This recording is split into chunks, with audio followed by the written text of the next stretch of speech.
New Thought Media Network. We are a global broadcast network of positive music, media, and entertainment, inspiring humanity's evolution along the journey of enlightenment and creating a world of love, peace, empowerment, and prosperity for all. New Thought Media Network. Positively inspiring.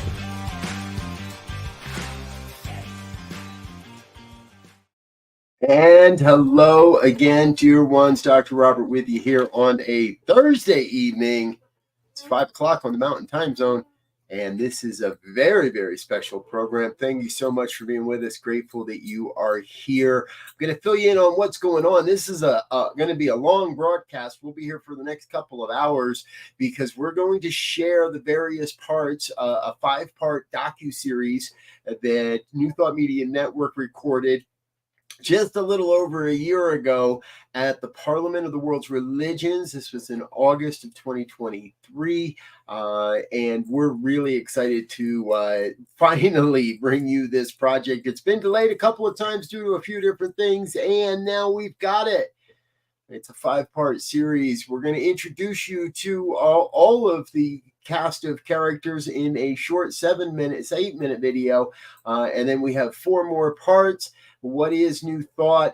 Why is it important that New Thought's a part of the Parliament? What do people see as the future for New Thought? And what was their favorite part of the Parliament? We're going to share all of that here tonight. If you have questions as we go, feel free to drop them in the comment box. I want to get these videos rolling, and it's a kickback watch party is what I'm calling it. If you've got a beverage with you, that's great. Feel free to kick back and watch what we're going to watch, because here's our first video. It's introducing all of the people that that'll be sharing with us here this evening.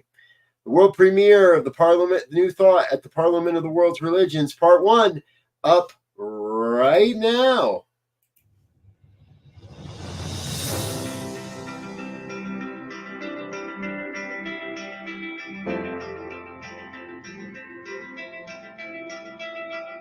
The New Thought philosophy has been represented at every convening of the Parliament of the World's Religions. At the 2023 convening in Chicago, Illinois, a comprehensive group of New Thought leaders came together to represent and celebrate New Thought's recognition as a world religion. This video provides an introduction to these leaders. New Thought Media Network appreciates the affiliated New Thought Network and the International New Thought Alliance for their financial support of this video and our continued work to document the evolution of the New Thought movement. Now let's get started with introducing our featured personalities. I'm the Reverend Dr. Tim Stewart. I am currently the president of the International New Thought Alliance, the immediate past president of the Divine Science Federation International, also the president of our Divine Science Ministers Association. I'm Reverend Dr. Jerry Troyer, board president of the affiliated New Thought Network, or ANTN. I'm also a staff minister at OM Center for Spiritual Living in La Mesa, California, outside of San Diego. I am Reverend Dr. Michelle Whittington, the executive director of the affiliated New Thought Network. Hello, my name is Reverend Shad Groverland. I am the president and CEO of Unity Worldwide Ministries. Hi, I'm Sheila McKeithen, the Reverend Sheila McKeithen, and I'm the president of the Universal Foundation for Better Living, Incorporated, and the spiritual leader of the Universal Center of Truth for Better Living in Kingston, Jamaica, one of the foundation's ministries in the Caribbean. Hello, everybody. Reverend Sonny Cantrell Smith. I am the spiritual leader for Centers for Spiritual Living. Peace and blessings. I am Michael B. Beckwith, the founder of the Agape International Spiritual Center and the co-founder of the Association for Global New Thought, otherwise known as AGENT. Greetings. My name is Reverend Leon Campbell Jr., and I'm the Youth and Family Director at the Agape International Spiritual Center, located in Los Angeles, California. My name is Reverend Candace G., and I serve on the executive board of the International New Thought Alliance. I am also a practitioner emeritus and an ordained minister from the Agape International Spiritual Center. I'm Reverend Deborah L. Johnson. I am the founder and the senior minister of Inner Light Ministries in Santa Cruz, California. I also serve on the leadership council of the Association of Global New Thought. Good afternoon. I am the Reverend Dr. Derek B. Wells. Given that I'm the senior minister of Christ Universal Temple, and Christ Universal Temple is a church within the Universal Foundation for Better Living, and we espouse a New Thought Christianity. Hello, everyone. My name is the Reverend Galen McDowell. I am the senior assistant minister, executive minister, and the director of the Johnny Coleman Institute at Christ Universal Temple, which is the founding church for the Universal Foundation for Better Living. Hi, I am Reverend Dr. Jacqueline Trish Atkins, Reverend Jackie. I'm a staff minister at Christ Universal Temple, the home church of Universal Foundation for Better Living, and I'm also a first vice president on the INTA executive board. Hi, my name is Reverend Celeste A. Frazier, and I am currently serving as the associate minister at Unity of Washington, D.C. I am a CSL ordained minister. Hi, I'm the Reverend Kevin Cottrell Ross. I'm the senior minister and spiritual director at Unity of Sacramento International Spiritual Center. I'm also an executive board member of the Association for Global New Thought, and I am an alumnus of Harvard Divinity School. Good day. I am Rev Melissa. I am a ordained interfaith minister. I am an affiliated minister with Centers for Spiritual Living. My name is Paul Hoyt, Reverend Paul Hoyt. I am the associate minister at the Center for Conscious Living in New Jersey. Hi, my name is Reverend Dr. Marlene Volper, and I am the assistant minister and office goddess at the Center for Conscious Living in Morristown, New Jersey.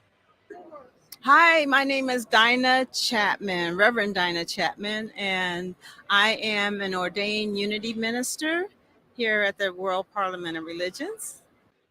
Hi, I am Reverend D. Jacqueline Edwards. I am an ordained Centers for Spiritual Living minister. I am a member, a proud member. I like to say that I am a disciple of Reverend Dr. Eloise Oliver. I come out of the East Bay Church of Religious Science. Hi, I am Reverend Anna Scott. I'm the community spiritual leader in Grand Junction, Colorado at the Center for Spiritual Living there. Hi, my name is Reverend Linda McLeod, and I'm a Unity ordained minister, and I am part of the PANDTG, People of African Descent New Thought Group, and I serve as part of the founding members. And we are a group of Black ministers who've come together to create a space for Blacks in New Thought and to give them an opportunity to express our version of New Thought.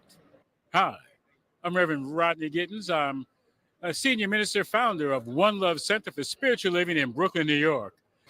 I'm Reverend Sandra Campbell. I'm the executive director of Unity Urban Ministerial School.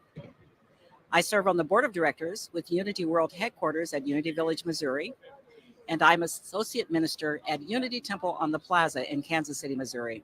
I'm also a doctoral candidate through Holos University Graduate Seminary.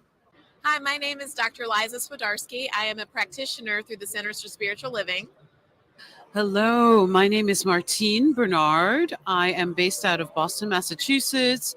I am a CSL religious scientist practitioner and ministerial student. I'm in my last year at the Holmes Institute. My name is Frankie Timmers, and I am the spiritual director at Center for Spiritual Living Morristown in beautiful New Jersey, United States. Hi, I'm Reverend Dr. Mary Beth Spear. The doctor is brand new, so I'm still getting used to saying it. And I'm very happily a member of Affiliated New Thought Network. We're here at the Parliament of World Religions, and this is pretty exciting. It's our very first parliament. I'm with my husband and a group of very happy people. Hi, everyone. I'm Reverend Michael Spear, and you just met Reverend Mary Beth Spear, my wife. We've been co-pastors for some 25 years, and Hi, I'm Reverend Therese Lee, and I have the honor and privilege of serving at Unity Spiritual Center, Hilton Head Island, South Carolina. I've been an ordained Unity minister for 17 years. I've been in Unity and New Thought for 35, and a prayer chaplain for 21.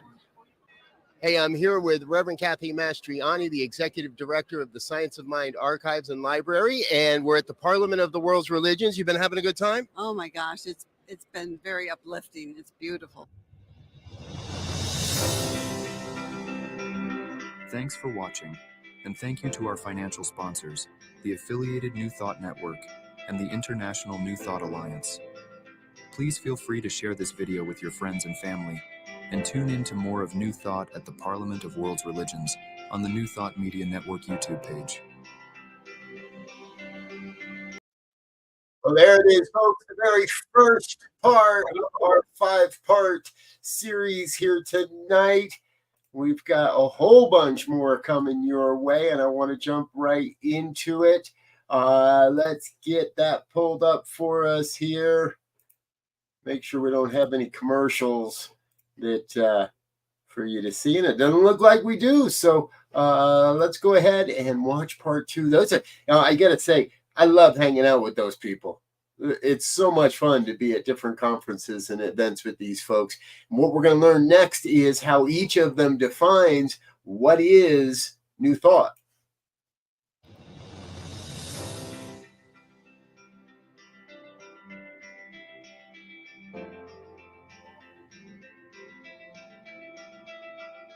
The New Thought philosophy has been represented at every convening of the Parliament of the World's Religions. At the 2023 convening in Chicago, Illinois, a comprehensive group of New Thought leaders came together to represent and celebrate New Thought's recognition as a world religion. This video asks the question, what is New Thought? New Thought Media Network appreciates the affiliated New Thought Network and the International New Thought Alliance for their financial support of this video and our continued work to document the evolution of the New Thought movement. Now let's find out, what is New Thought? New Thought. What is New Thought? The New Thought movement started in the 1800s is all about how when we have a new thought, a new idea, a new belief, we shift what happens in our lives and we shift what happens in life. New Thought is a practical spirituality that emphasizes the absolute good God as divine principle and the absolute good incarnation of that God as individuals. New Thought to me is spiritual liberation. New Thought is hope. New Thought is a new beginning with every new thought, every new emotion, positive emotion. New Thought kept me on the planet. It saved my life. It gave me a focal point and a purpose. It excited me. New Thought is my passion. What is New Thought? Well, I explain New Thought as a new ideology that was coming about around in the 1800s, late 1800s, of this idea that God is not just some entity sitting on a cloud that is judging or analyzing our lives, but the fact that God is this divine intelligence, this divine consciousness that is moving in and through all things. And through our consciousness, our mind, we can align with that because we have a spark of that divinity within us. And that allows us to co-create our lives with our thoughts. New Thought has different schools of teaching within it. One of them being what is called religious science or science of mind, the Centers for Spiritual Living. And on the very front of that, of the textbook, the Science of Mind textbook, it says it's a faith, a philosophy, and a way of life. And I believe that describes New Thought. We're not a religion about a hereafter. We're about how we can use spiritual principles and spiritual teachings to create a better life in the here and now, rather than just looking for hereafter. So I'm going to tell you what New Thought is. It is my pathway to know, love, and be loved by God. It is a way of thinking of understanding that God is the creator, and in creating me, I am one with that God. There's something biblically about he breathed spirit and I became one, an alive person. So I'm one with that God. New Thought helps you to train your mind and your thoughts, your feelings, and your actions so that they line up with what you are, a representation of that phenomenal being called God. New Thought is, to me, is remembering the words of Jesus from the New Testament, that is, it is done unto us as we believe. And speaking of himself, greater than these things will you do. So we look at Jesus as the great example, not the great exception. Basically, New Thought is almost like what it sounds like, a new thought when it comes to how we live, how we express the divine nature of who we are.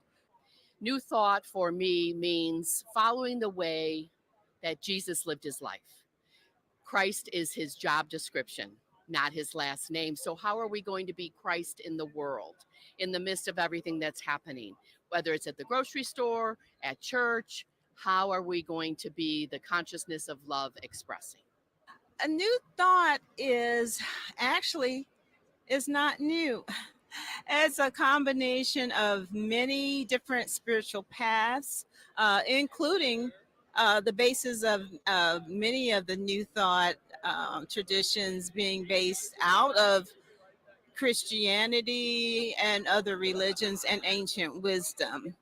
New Thought, that's a big question. New Thought to me is knowing that spirit lives within me and that my life is an outpicturing and a co-creation of my oneness with God, and that I have the power of choice to choose the life that I design, that I am free, that I've always been free.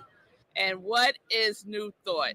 What New Thought is ancient wisdom with a little twist for us for this day and age. So New Thought is oneness.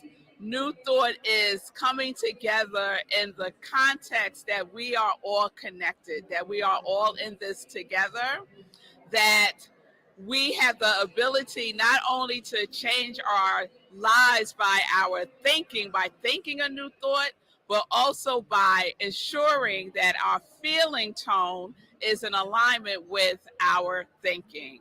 So it's not just about the thought, it's also about the feeling. New Thought is the idea and the belief that God is everywhere, in everything, in all things. There is no spot that God is not. But the thing that is wonderful about New Thought is that we've taken from the Bible, from Jesus' quote, "It is done unto you as you believe."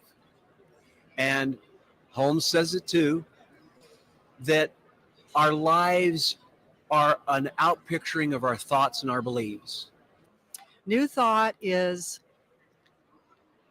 so many things. You can't really put it into a box, but it certainly is rooted in ancient wisdom, ancient traditions, and it came around in the 19th century to, it was birthed and to allow us to actually think differently in terms of healing. Initially started with physical healing, mental healing, spiritual healing. It's about healing. It's about us coming into alignment with who and what we are, truly, as spiritual image and likeness of the divine.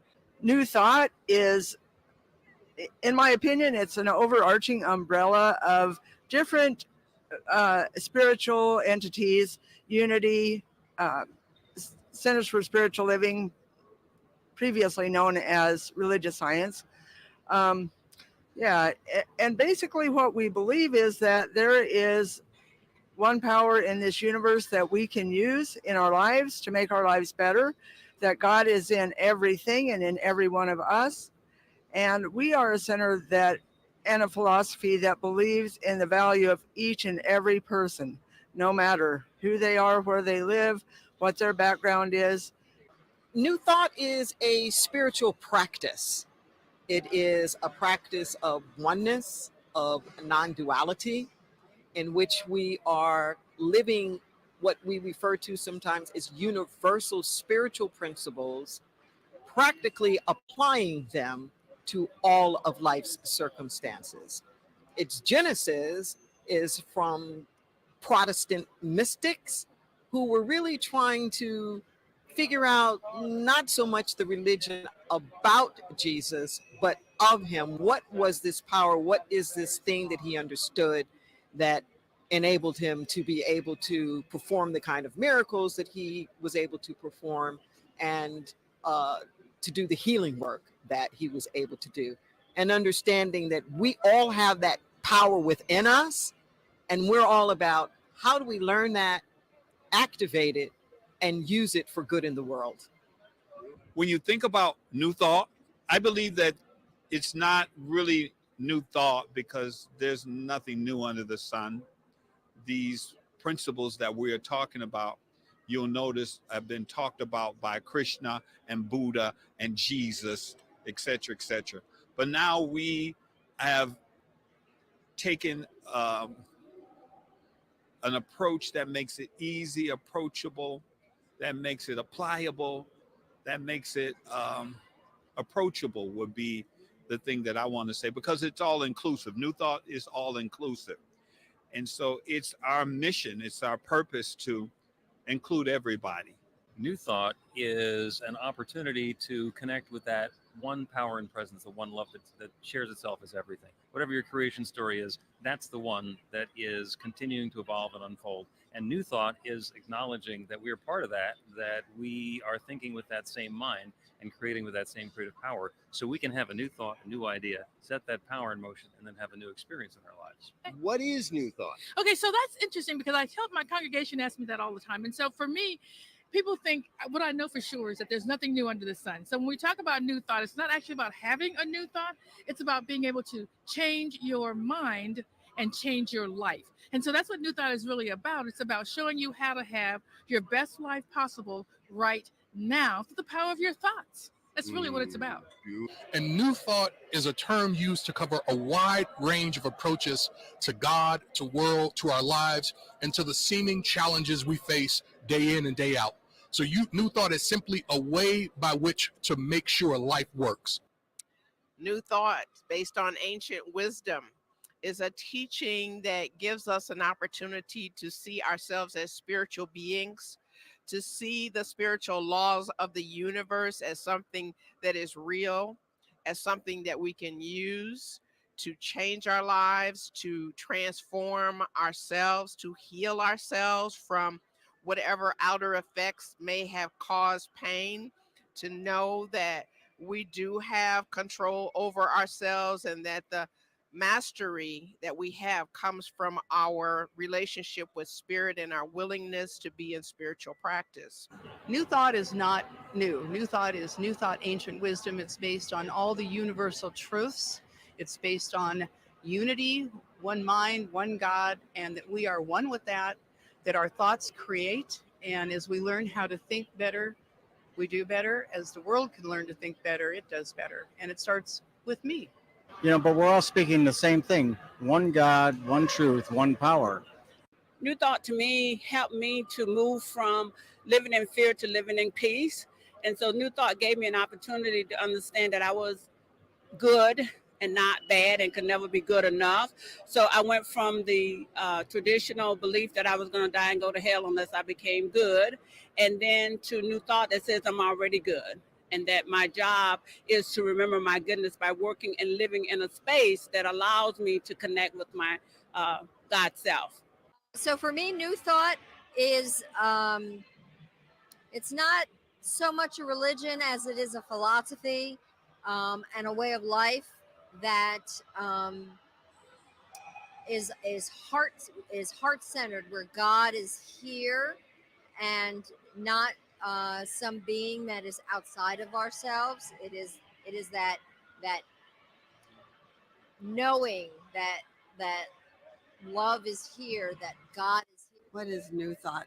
And I love it. Can be simply, it's a new thought. It's just having a new thought about ourselves, about our world, is not old thoughts of lack and limitation. It's really about abundance and joy and peace.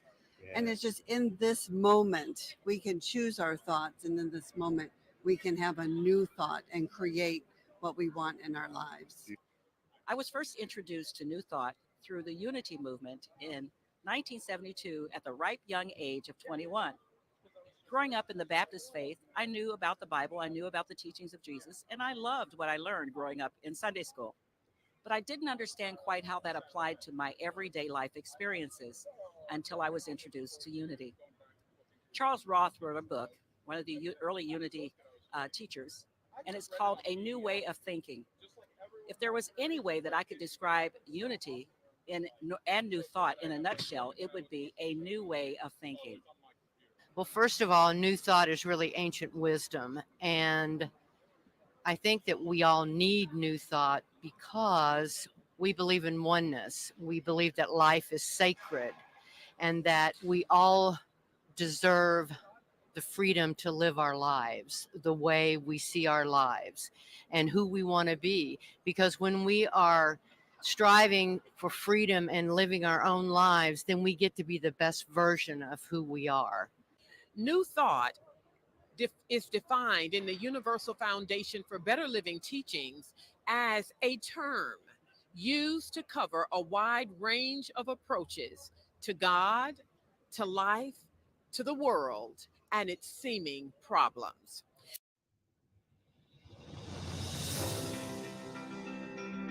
Thanks for watching, and thank you to our financial sponsors, the affiliated New Thought Network and the International New Thought Alliance.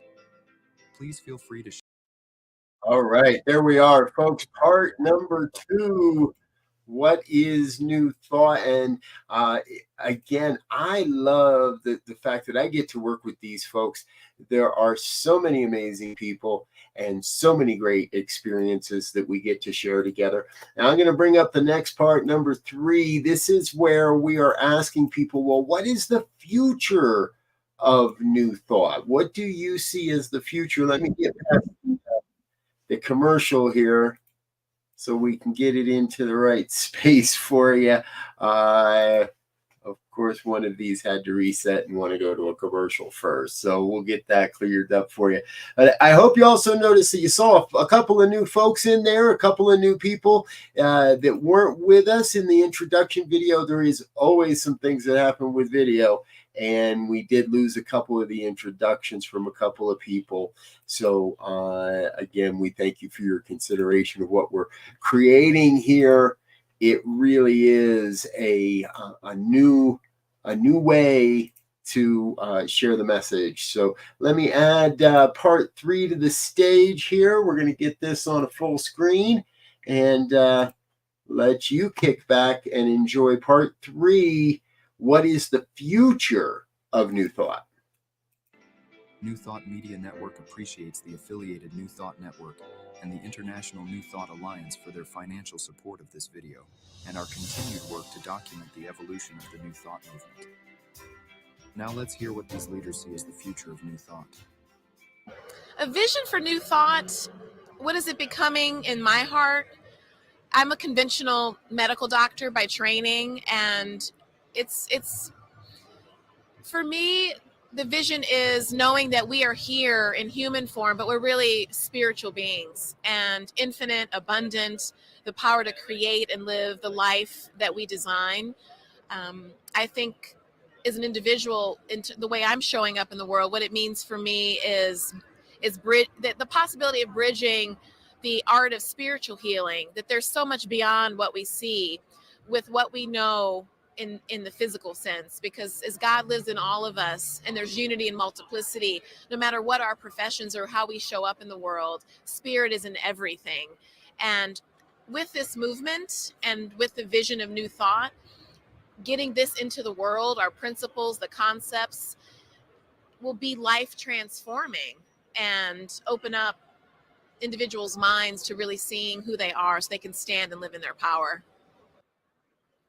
So what I know and accept is that New Thought is becoming more welcoming and more inclusive meeting people. And the most important thing to me is meeting people where they are. So regardless of your past experience, regardless of the grief and the pain and the hurt that you've experienced in your life, rather than meeting you at the door with some sort of spiritual bypass saying that it's all God and it's all good and all is well, we're meeting you in unconditional love and welcoming, allowing you to be exactly where you are in your life, but also showing you that there are possibilities for healing and growth. There's many people in Hollywood and other places, big names you might know, some you might not, that are already speaking and living from this affirmative prayer type of mentality. So I want to see it as so. How will I then be that? Will I, when I get a challenge or an opportunity that arises in my life, do I ask why me? Or do I say, what now am I to do? That's the affirmative way. What is mine to do to be all I've come here to be as a unique, unrepeatable expression of God in this world? I'm hoping that we can really move into creating a world that works for everyone. It's been such a phrase and it seems so big, but I think that we have to start at the micro level, right where we are, in our homes, in our neighborhoods, in our communities, in our centers, in our cities, and everywhere that we go. I am a spiritual activist, so that's what I do. And I bring my compassion to issues that are here in the world that need attention and do the best I can to promote change. I think New Thought is evolving. And I'm pleased to say that through the decades, I've been able to play some leadership roles in helping this evolution. Um, I'm seeing now a much more concerted effort in New Thought being involved in not just the effects of individual consciousness, but the effects of collective consciousness. So there's more concern now about what's happening with community engagement. There's more concern now about social justice and how do we make a contribution to the outer, not just within our own spiritual communities or within our own individuals. Not saying it hasn't happened before. There have been individual groups that have certainly done more or less of that, but this taking a stand on the large issues of the day and training people on how to deal with issues such as poverty, how to deal with things like social justice, deal with environmentalism and regeneration, how to deal with incarcerated persons. These are all really important. When I think about that question, it takes me back to some work that I did at Harvard Divinity School just recently in my master's program. One of the concerns within our unity movement, not in our New Thought movement on the whole, is that while we have this great vision for co-creating a world of peace, prosperity, and unconditional love for all, we get stuck where the social change and activist work comes along. And so what I see as the future of our New Thought movement is more individuals getting the tools that they need, our leaders getting the tools that they need to actually and practically be change agents within the world, not only from the educational perspective, but how we influence policy and how we influence society and how we open pathways for a world that indeed works for all. So I think the next level for us is that our leaders become agents and activists for the world that we are building. Well, New Thought, and again, I have to speak from the perspective of here and in the U.S., and particularly in the area where I live of the country. New Thought has been for so many years something that was looked at as very small movement, perhaps even not honored or respected as a religion. And now we are recognized here in the parliament as a religion. And I think so we're looking at a time that we become more focused on how we can actually live and make our teaching practical, not just for us, but for everyone. So I do believe it's more of an outreach and a spreading, a greater embracing of everything around us. New Thought is becoming an even bigger, better, brighter light to help shine on the realization that the presence and power of God is alive and well within each and every one of us. New Thought is actively taking this message globally, and as we are having the global conversation, we're making a global impact so that people in South Africa, people in Ireland, people in Italy, as well as across the United States, are having an opportunity to come to know who they are and whose they are. This is the contribution of New Thought in the world, and I'm excited to be able to play a small role in the work we do to help everyone know that the presence and power of God lives within each and every one of us. Be blessed, and I'll see you soon. I am excited to be a part of the New Thought presence and movement here. I am excited about that because as we listen, as we hear what people are saying, there is more and more of an expression of this idea of oneness, this expression of the idea that we are all connected and interconnected. I like to say independent thinking and interdependent living. I believe that the future for New Thought is creating the language and organizations that can help take this message more mainstream. We already hear New Thought principles from self-help leaders, from motivational speakers, from on YouTube and TikTok and Instagram. The message is out there, but it's not always attached to us.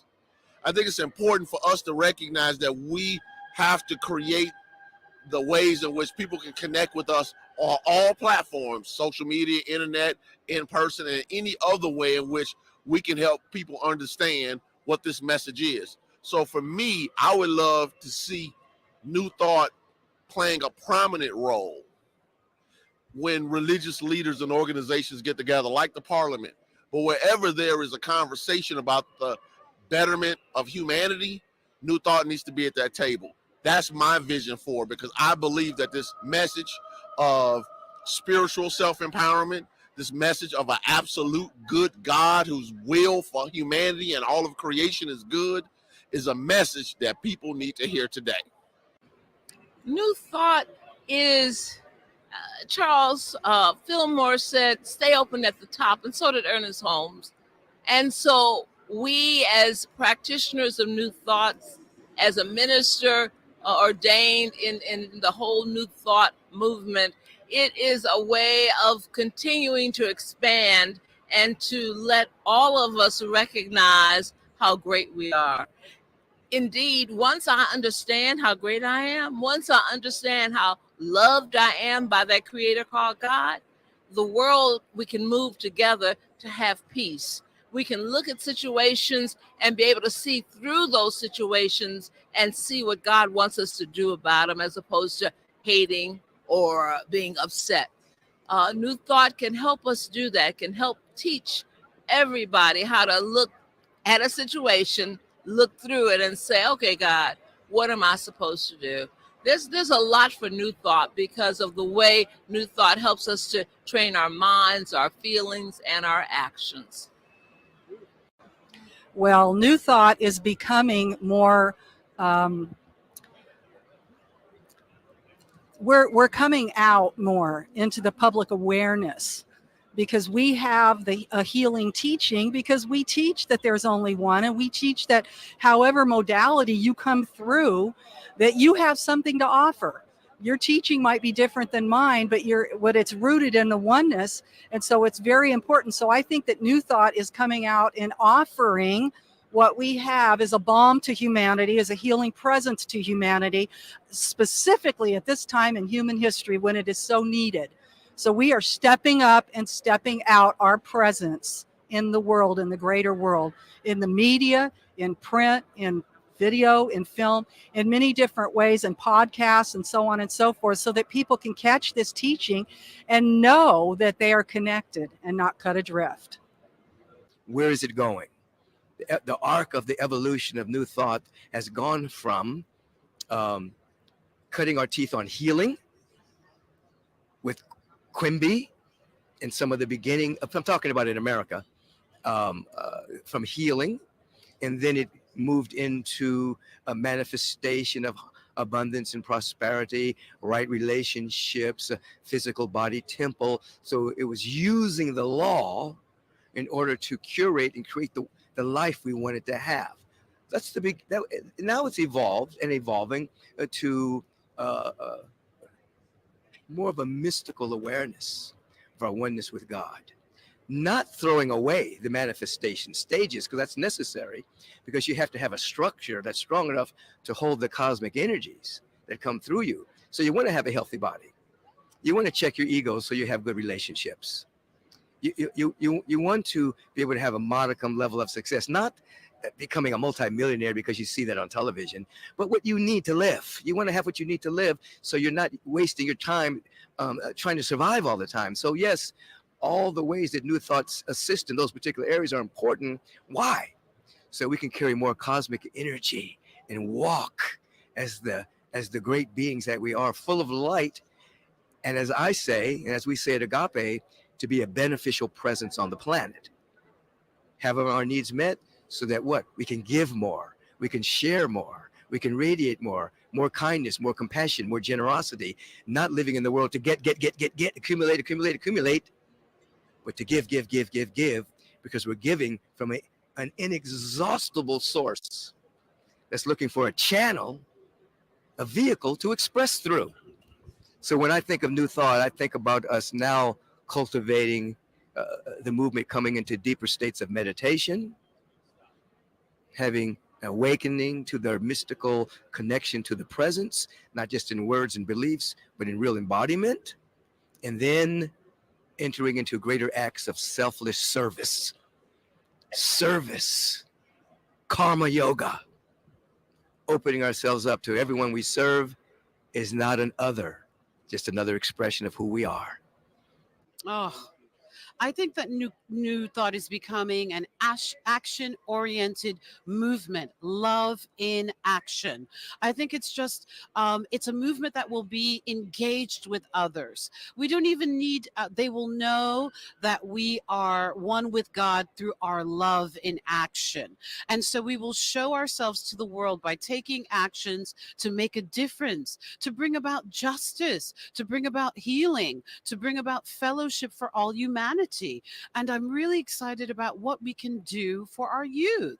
This is the movement that the world has been waiting for. And I'm so excited that we now have leaders in CSL and in Unity and in all of our New Thought denominations who are looking outward instead of simply inward with each other. We are looking to make a global impact as world citizens, as universal citizens of the Most High. It's a very exciting time for us. And I think that we are going to really make a difference and help to change the world for the better, action by action by action. What is New Thought becoming is an amazing question that I need to ponder for a moment. I think New Thought is really emerging, and it has emerged, but it's emerging more and more into mainstream. That we hear our New Thought principles being spoken now everywhere, and I love that companies, organizations, corporations, individuals who've never heard of New Thought are talking about the power of their mind and the power of meditation and the power of going within. And so New Thought is coming out into the world, and for it to come out into the entire world, no matter what denomination, no matter what affiliation, whether you have one or you don't, to have the belief and the practices that we offer in New Thought, that's the way I think we're going to change the world for the better. So that's my vision for New Thought. Really opening everyone to their own magnificence, their own divinity, their own knowingness of life, of creation, of God, source, whatever you want to call the divine.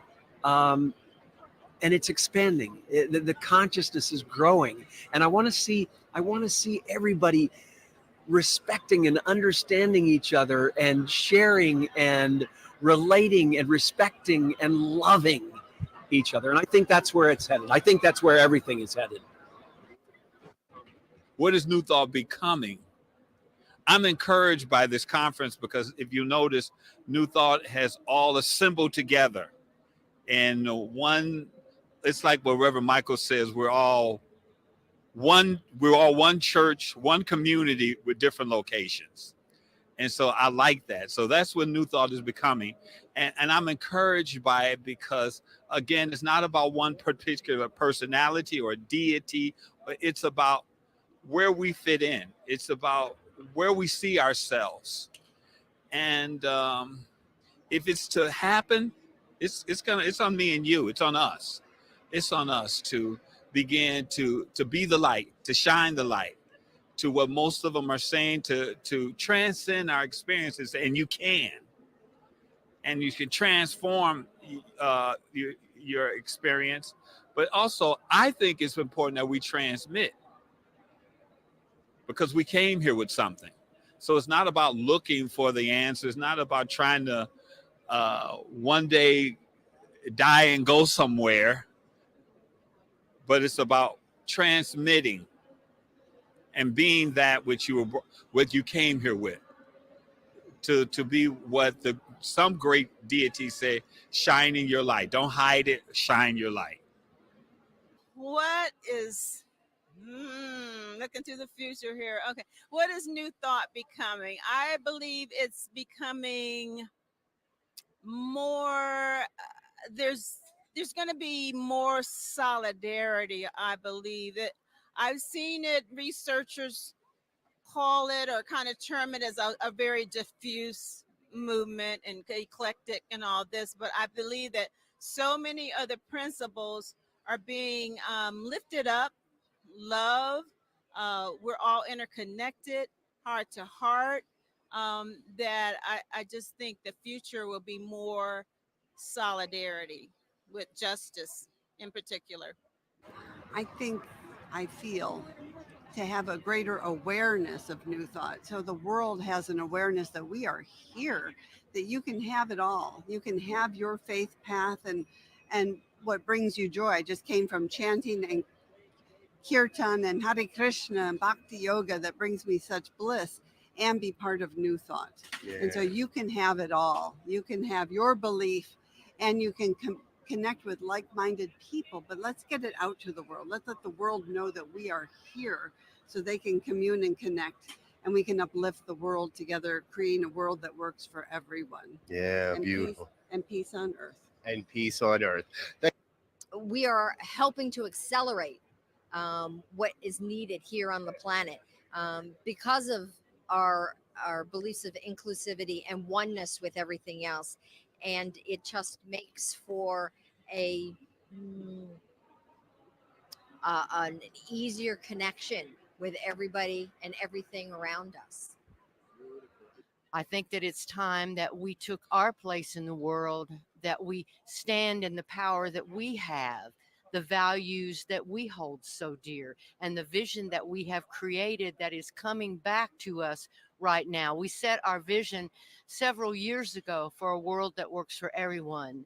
And now it is coming back because the one mind only knows newness. And so the one mind expressing itself right now in this present moment is moving to in the 21st century. So we are here to be of sacred service to you, to Centers for Spiritual Living, to the world. And we are taking our place in the communities of the world where we can stand in our own power, because we've been set up for this. We have been set up to take our place because we have been working so long with self-empowerment. We've been working so long to reach beyond the walls of self-empowerment and to take our own self-empowerment out into the world to empower others and to stand for those who cannot or do not have a voice. It is time, and we are ready. And the Parliament of the World Religions has come together to support this idea. We are the second largest delegation here, New Thought. All of New Thought right now is looking to the future and looking to claim the power that we have, the values that we stand for. And I think that's part of what we can consider as the future of new thought, in whether it's at the parliament, how new thought expands and grows and becomes more of what it is. Yes, it's recognized as a religion. However, it's first and foremost a philosophy about how religion and science and how all the paths to God are interrelated based on the same spiritual principles. So I think once we can introduce new thought to people, to young people, they, as young as can comprehend language, you know, it's like 1 year old, 2 years old, even earlier. If we can instill some of these spiritual principles that are common to everyone, that's going to make a difference in our world. And I know that it's not going to take as long as we might think it would take.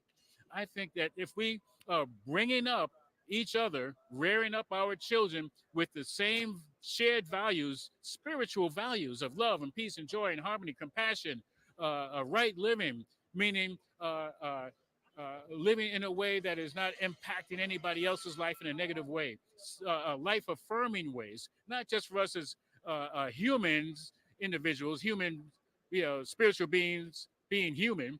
I'm talking about all spiritual beings, animal form, or other animal forms, the environment, all of it. If we can learn to live in harmony with each other and teach each other that instead of teaching other things like war and things that are not life affirming, let's do that. And I think new thought is actually at the forefront of that because we bring it all together. We bring it all together, encompassing all of these major religions and independent ones as well. Doesn't matter, because we all know that religion is binding ourselves to our source, and let's do that together. And that's what I see is coming out of new thought. And so, thank you so much. New thought is becoming it all. We're not isolated. We're looking at the world with a broader point, from a broader perspective or a broader point of view. So if someone is a Sikh, for example, the Sikhs believe in service, and the Sikhs offered free meals every day at this parliament. I'd heard about that. You come in, you take your shoes off, you sit down. Now, this was not something familiar to me, but wow, did it make a difference in my understanding? So I can read all about some of the various religions and I can say, oh, I don't like this, or I like that, or I don't like what they do, or don't like what they do, and I like what they do. But until I really get to know them and understand, I will always feel like we're so different, we're far apart. Coming to this parliament helps us to see that we're all divinely connected. Each of us, when we pull all of our resources together and gain knowledge about the other, we become a greater impact, a greater force in the world. We can then create a world that works for all. And that's every one of these religious traditions and beliefs that I visited with here at the parliament is on that same journey. How about strengthening that journey by joining together one mind, one God, one source? How powerful is that? What I love about New Thought is that New Thought is now coming together and as a collaborative and doing more together. And this parliament is evidence of that.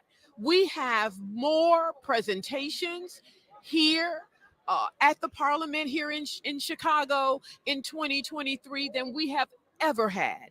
We have booths in the vending space more collectively than we've ever had. We have more people. We are the second largest in attendance for the delegates at the 2013 parliament. We're the second, and we may be first because some people didn't register like we told them to under the banner of New Thought. If they had, we may have been number one in delegates here.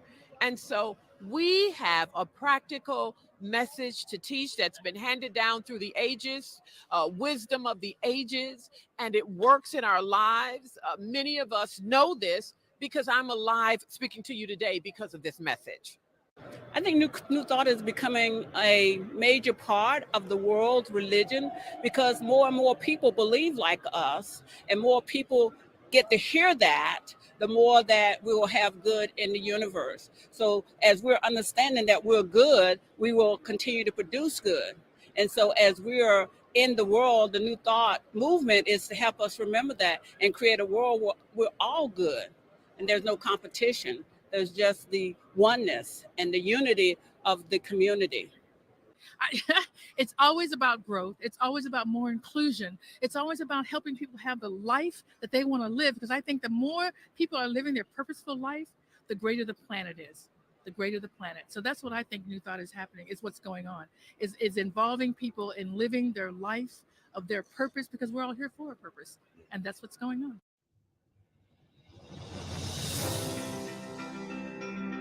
Thanks for watching, and thank you to our financial sponsors, the affiliated New Thought Network and the International New Thought Alliance. Please feel free to share this video with your friends and family, and tune in to more of New Thought at the Parliament of World's Religions on the New Thought Media Network YouTube page. And that is exactly what we're doing, folks. We're going to tune in to more on from our YouTube page. You've seen now segments 1, 2, and 3. We are going to go and look at segment number 4. And the importance of segment number 4 is we start to look at why it is important for New Thought to be represented at the Parliament. So you've heard some of the vision of how we support, how we're going to show up in the future. And I just love how, as different as everyone shares, we come back to some centralized themes in all of this. And I think they become even more prevalent and easier to recognize in this next session. So we're going to bring this up. It is, now this one is a long one. So if you need to run off to the restroom or something, hey, that's okay. But we're going to be here for a little bit on this one because this is where it gets really, really juicy. Feel free to drop a comment in the comment box as we go along. Here we go with more on the New Thought at the Parliament of the World's Religions, Part 4. Thanks again to our sponsors, the affiliated New Thought Network and the International New Thought Alliance. The World's Religions. New Thought Media Network appreciates the affiliated New Thought Network and the International New Thought Alliance for their financial support of this video and our continued work to document the evolution of the New Thought movement. Now let's listen as we learn why it is important that New Thought is part of the Parliament of the World's Religions. I think it's very important that New Thought participate in the Parliament of World Religions, because I believe that our philosophy and our spiritual perspective is something that's very needed in the world at this particular point in time. What's beautiful about our preachings of New Thought is that you don't have to convert to us, that you can take whatever it is that we're teaching and apply it to whatever it is that you are, so you can go back and be a better Buddhist. You can go back and be a better Sikh. We're not trying to proselytize. We are trying to empower. So I'm speaking to you this most amazing experience, the Parliament of the World's Religions in Chicago. I'm so excited to see so many wonderful people, friends of long standing, as well as meeting new friends in New Thought, as well as in the larger religious and spiritual community, regardless of what that means for people. I love that New Thought is here because it gives us the opportunity to talk about what is New Thought. And I've had the opportunity to speak with so many people and explain who we are and what New Thought is. And so many of them said, oh yeah, I believe that. So it's a wonderful opportunity for us to be here to spread the word. I was going to say share the good news, and really it is, because as we change, as I said, as we change our thinking, we change our lives. Well, we also believe in the interconnectedness of all humanity, and anyone that pays attention to what's going on, we know that there's a lot of problems and issues, not just here within the United States, but worldwide. And for every problem, we believe that the answer is something that has to come from within us. It's going to mean coming together, collaborating, and as leaders in the spiritual community, leaders in society, I believe it's important that New Thought steps up, has that voice at the table, and interacts. We play that role. If we believe in creating a better life with our spiritual teaching, then we believe that can work for everyone. Again, barring from religious science, they talk about creating a world that works for everyone. Well, spiritual law is already working for everyone. It's about now, can we really teach? Can we show a way that we have a better world? Can we work together, create dialogue, create a platform that gives people a voice, and how to reach across cultures and have understanding? Because as well as dialogue, we have to have that understanding and recognition, respect for others, and being here is a part of that. It's a part of being part of the larger spiritual community. The New Thought communities are now a religion. And so us being here at the Parliament of World Religion is really important, because we kind of are like a bridge. We bring together all the different thoughts, all the different ways that bridge us to the divine, to our understanding and appreciation and practice of God, of how God works in our lives. And so we come together as the Parliament, and we are talking about all of these things, all of the concerns of the world from a religious and spiritual standpoint. And so New Thought is a wonderful way to interconnect all of these other religions, because we believe in, we recognize, we honor all paths to God. And the important thing to also know is that in New Thought, we embody all of these truths, spiritual truths. And so that's the thing that I find most important. And my takeaway from all of this, from being here, is that talking with all the people walking around, it's huge, thousands of people here. We don't even focus on what our religion is. That's not the first thing that comes up. And that's what really, really attracts me to this. We are coming from this spiritual aspect of who we are. We're like, hi, who are you? And what are you about? And just walking here, somebody said, oh, you have so much kindness in your eyes. And that's all we said to each other. And I think, yeah, this is how it needs to be everywhere. You know, in the streets, at the home, in the schools, where work, wherever we are. What I'm experiencing here is what we can experience everywhere. Well, I am so excited that New Thought is represented at the Parliament of World Religions. It wasn't always, and it took a number of years for us to get recognized as a denomination, as a spiritual path, but we are now. So it allows us as a group of people who feel so strongly about this beautiful work that we do to come to the table and have a place at the table and have dialogue with other denominations and other religions. And how beautiful it is to realize that at the base of all of it, you know, when we get down to it, we're all the same. Even in our different beliefs, we have similarities. So to come to the table and be able to have those dialogues is so powerful and important. It is important for New Thought to be involved in the Parliament of the World Religions, because we have something to share. In other words, there are groups here saying, ordain women. We have been ordaining women for more than 100 years. Women are our founders. Women have influenced the male founders in New Thought. And so we are here to demonstrate that your religion won't fall apart if you ordain women. Amen. Okay. So I think it's really valuable for a New Thought to be here at the Parliament of World Religions, because it represents not just a new thought. This thought has been around for thousands of years. We see a lot of other people here sharing a similar idea about this essence of God, but that it's being done in this way in churches and centers that we see throughout New Thought, practicing it in a way where that can be very healing for people that come from a more fundamental or different ideology or religion that saw it as this entity outside of ourselves. But now we bring this practice to this essence, this being within, moving in through all things and through us. So now we get to come to a shared space and have this practice together. So that's a really special thing that we have here at the Parliament, this New Thought area, that we're seeing that this is a voice that's valuable to the world. And a lot of people are really resonating with this voice right now and this interpretation of how we go about seeing this essence of the divine. So for us to be here, I think it's really valuable that people are searching for this, and now we're here for them to find it.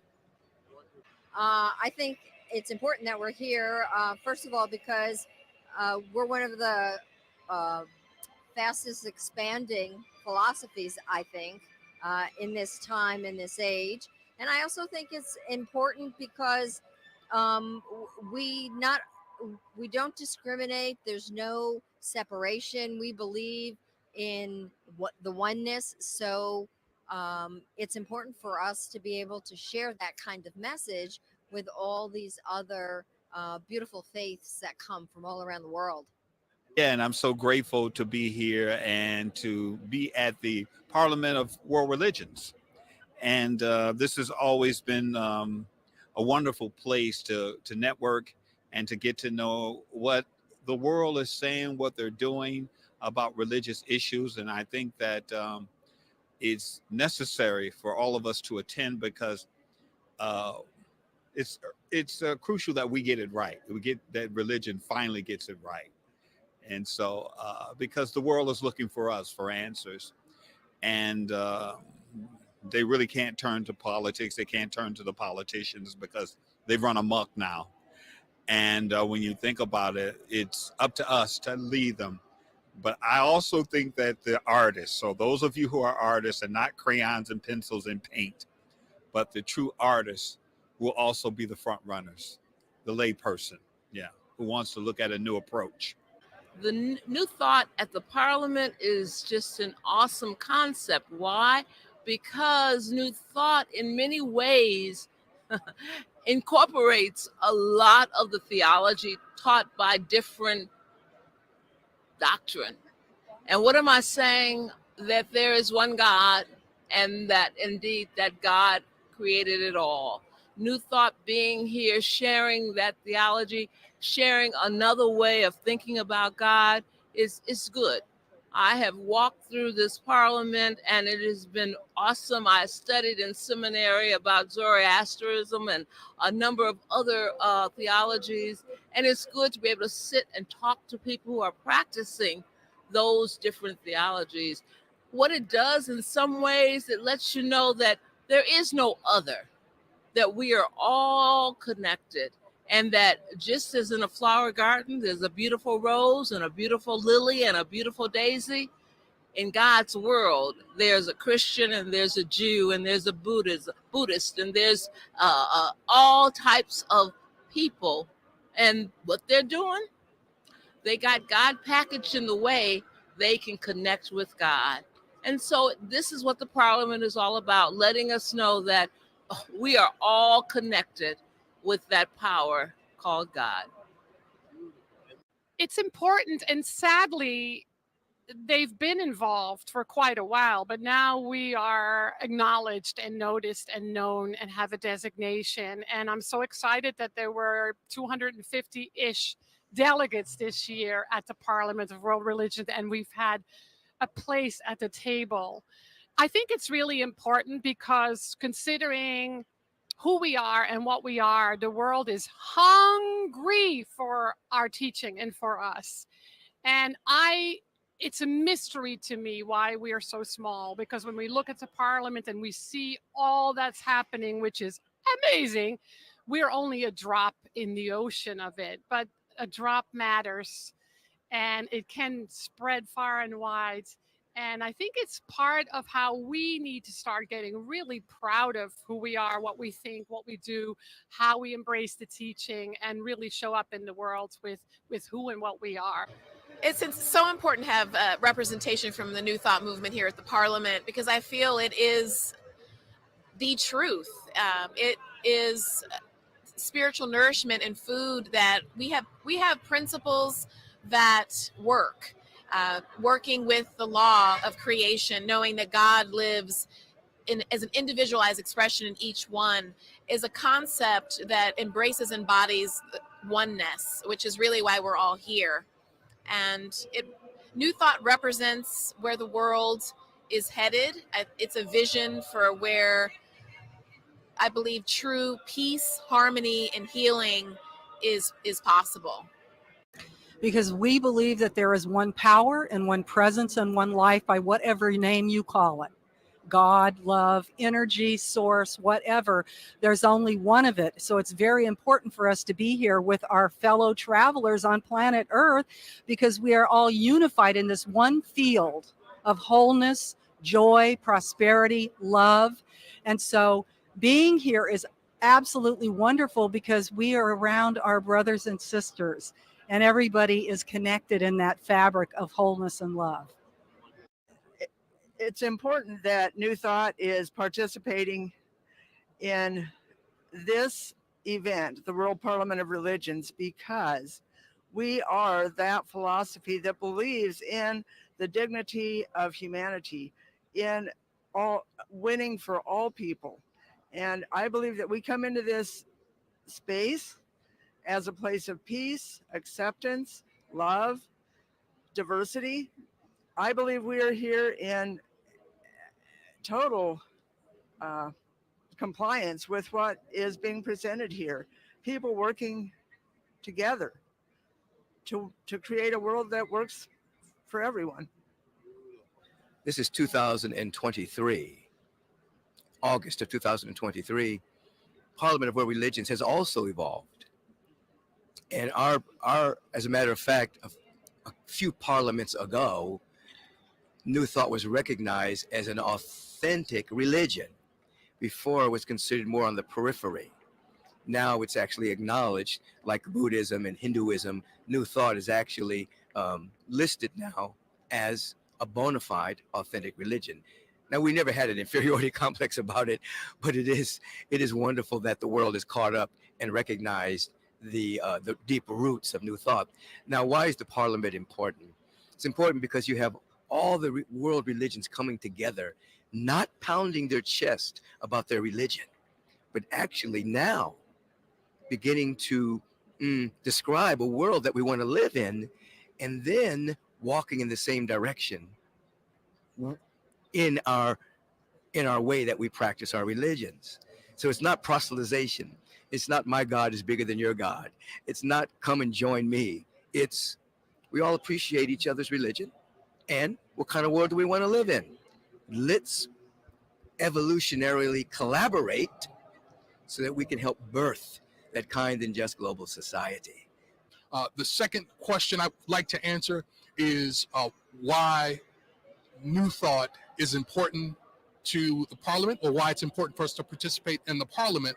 And it's just important that our voice, our perspective, our contribution be a part of the conversation.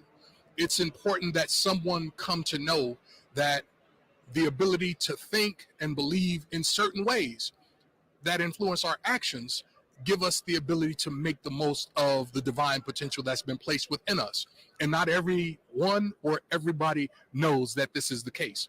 And so our contribution is to helping everyone know about the greatness that has been placed within them, to remind them about the DNA of the divine, and to then help them be equipped to know how to execute that in their everyday life, world, and affairs. I believe that New Thought is important because in 1893, I don't know that they had as big of a presence, because I read up on the Parliament as I became involved in this, but because they were the second largest delegation here at the Parliament, I believe that there's a rising and embracing of many of the beliefs and practices in New Thought that is more inclusive.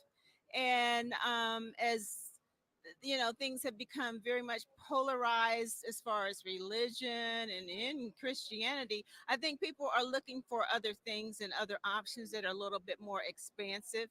And because unity was already so much, or New Thought was already so much attuned to interfaith, interspirituality, and other religions, that it was just a natural fit for New Thought people to be here. Okay, so what we're trying to do, what New Thought is saying, is that we're looking to make sure that there is, I think that religion is about personalities. And so whatever works for you. You don't need to be any one thing or another, but whatever works best for you. And for you, for some, new thought is what makes sense to them. And so the more people know about what is possible, what is available for them to find the God of their understanding, then the better it is. So new thought is being put forth as one of those religions that people can possibly use to figure out what it is that they want to do in terms of their own religious and spiritual growth. It's about connecting with other people who either believe the same sorts of things that we believe or to find the commonality in what we believe. Organized religions have a whole structure of how to do stuff and the way to do stuff. But when you get past the actual steps that we're all taking, we're all heading in the same direction. We're all climbing the same mountain. So our involvement at the Parliament of World Religions is connecting on an individual level with the other people who are on a spiritual path and finding out what we have in common. This, I understand, is the first time that New Thought has had such a prevalent position in the Parliament of the World's Religions, which is many, many years old. This is my first time attending. And what I've gained from this is New Thought is open.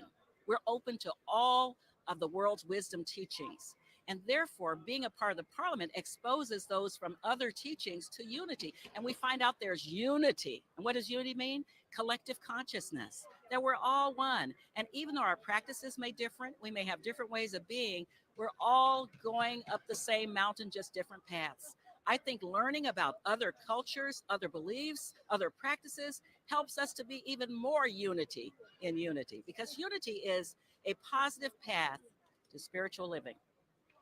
I think it's really important that unity and new thoughts and all of our collective new thought partners, sisters and brothers, are here at this parliament yet again. It's my second, so it's very exciting because we have a message of love, inclusivity, diversity, prayer. I believe all religions have that. We put feet to our faith. We put feet to our actions and our words. And so I believe we demonstrate it, and therein makes the purpose of us being here, and we're here in large numbers, so it's quite exciting. People are asking, what are you? What does this mean? So we honor that Jesus is one of the many way showers, and there's lots of paths to the one God.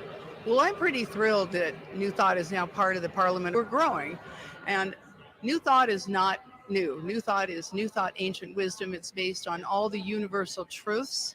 It's based on unity, one mind, one God, and that we are one with that our thoughts create. And as we learn how to think better, we do better. As the world can learn to think better, it does better. So New Thought encompasses so much of so many different cultures and religions, between back at its roots, going back to ancient Christianity, incorporating aspects of Hinduism, Buddhism, so many different thoughts and processes that go into the thinkers that came up with the ideas of New Thought.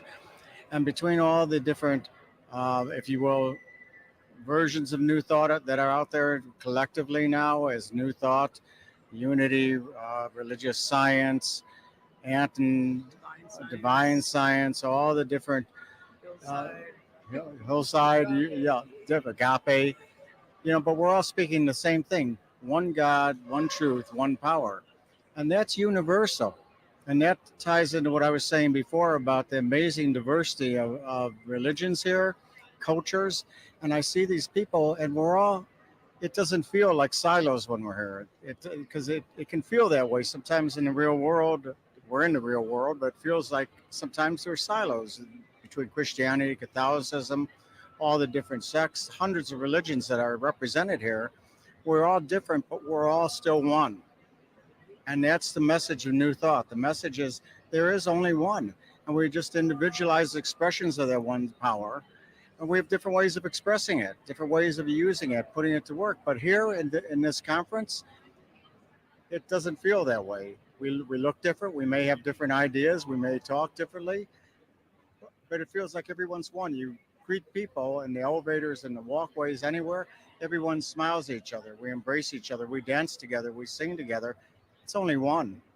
And that's what it feels like here. That's New Thought. And that's why I'm so thrilled that New Thought is really here as a, let's say, an idea, a thought, a denomination, if you want to call it that, representing these ideas, bringing together all the different aspects of all the different religions. This is, I think, my fifth or sixth time coming to the Parliament of the World's Religions, and I'm very excited about the fact that the New Thought community has such an outstanding showing at this particular Parliament, having recently been designated as a world religion, knowing that Charles Fillmore, the co-founder of Unity, was at the first Parliament in 1893. And so here we are 130 years later in 2023, being celebrated as a world religion.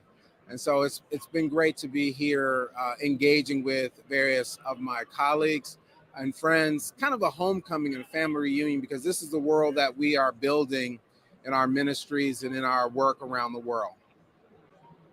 New Thought's involvement in the Parliament of the World's Religions has a great potential for being bridge builders. We are the bridge builders. One of the things that I think that is native and very natural to our work in the New Thought movement, one of the things that I think is native and natural to our work in the New Thought movement is that we are already inherently committed to having our branches extend over many fences.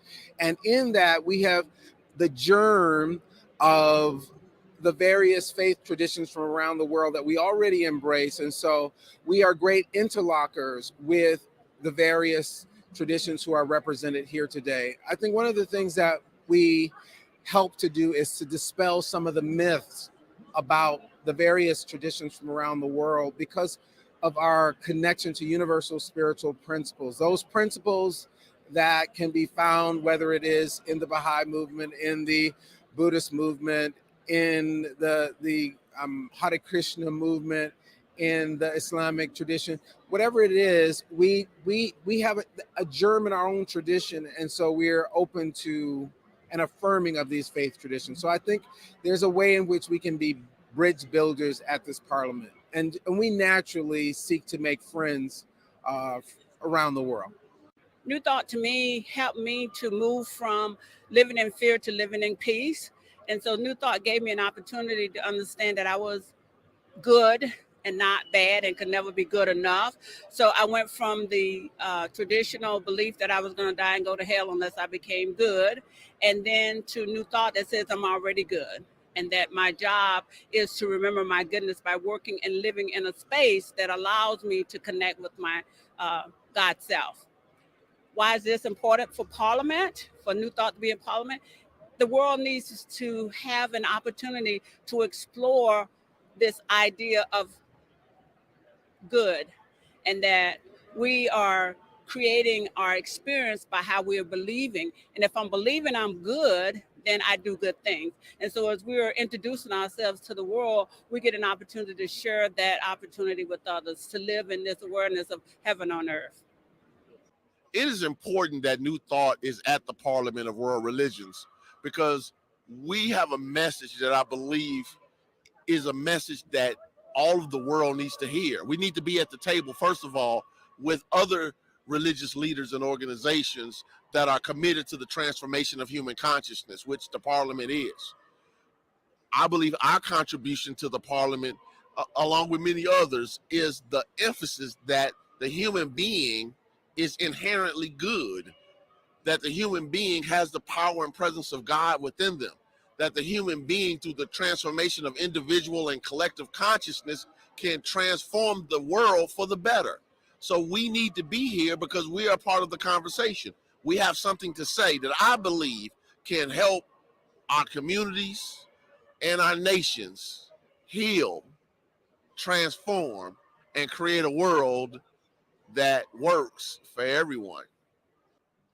New Thought needs to be here for one reason, is that it's based in so many of the traditions. For example, Ernest Holmes looked at all of the world's religions and developed religious science.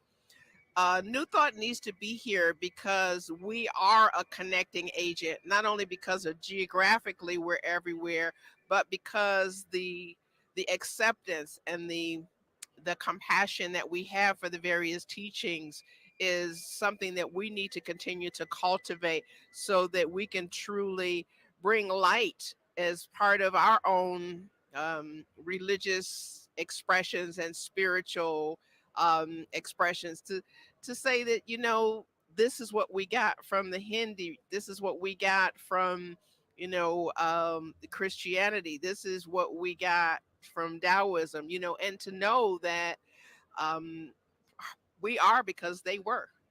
Well, I think it's a recognition that we've needed that we are a force.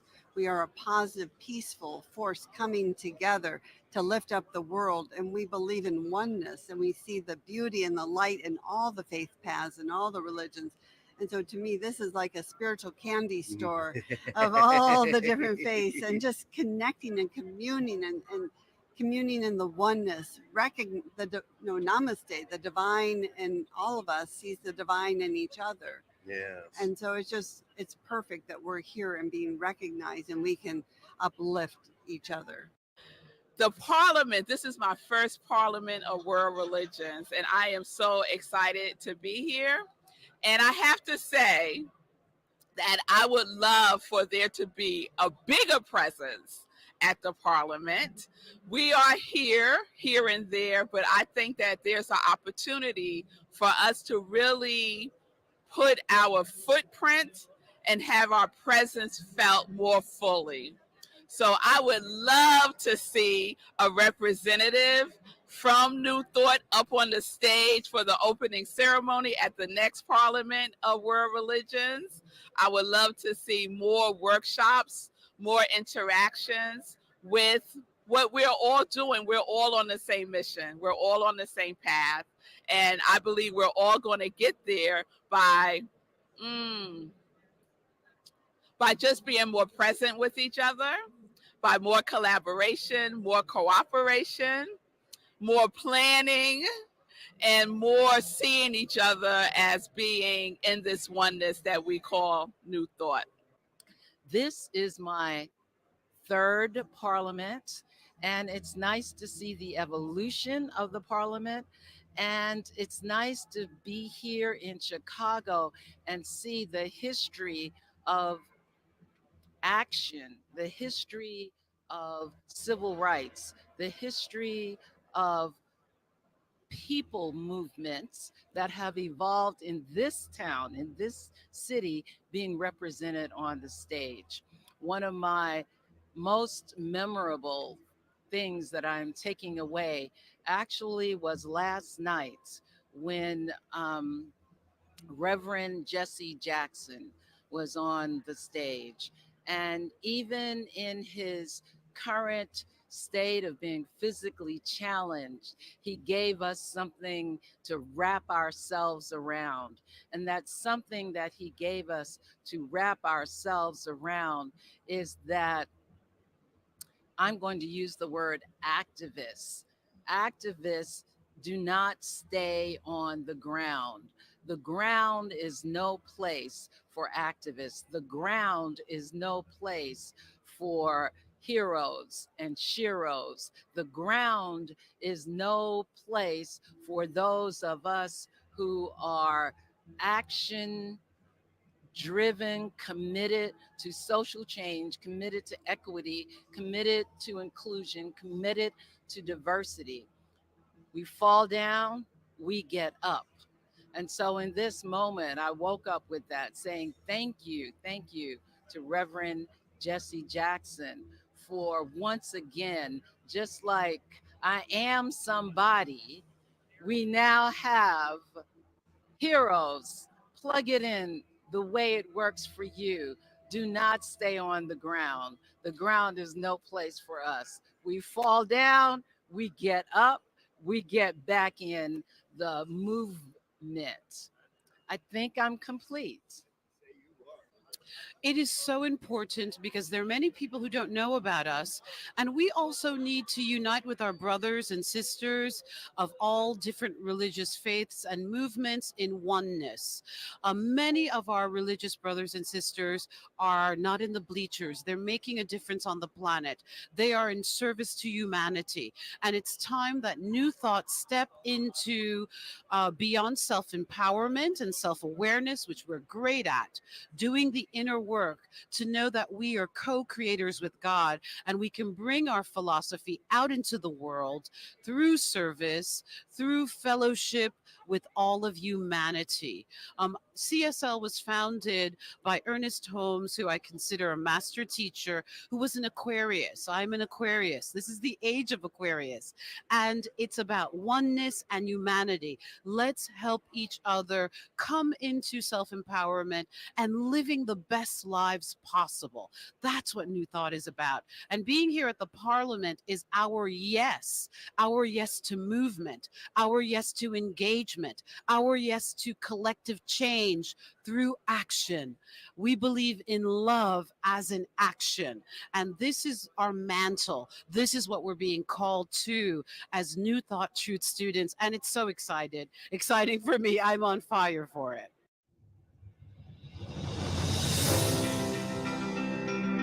Thanks for watching, and thank you to our financial sponsors, the affiliated New Thought Network and the International New Thought Alliance. Please feel free to Yes, folks, there it is. Why it's important that we have done this and why it's important that we continue to show up at the Parliament of the World's Religions. I'm super excited about that. All right, hey, we've got one more long one more full episode, and then we've got something really special to wrap up the night and get at and be complete for the evening. So let me get in here. We're going to bring this up right now. This is part 5, and it is everybody's favorite part, what they like the most. Kick back, enjoy. We'll be back in a little bit.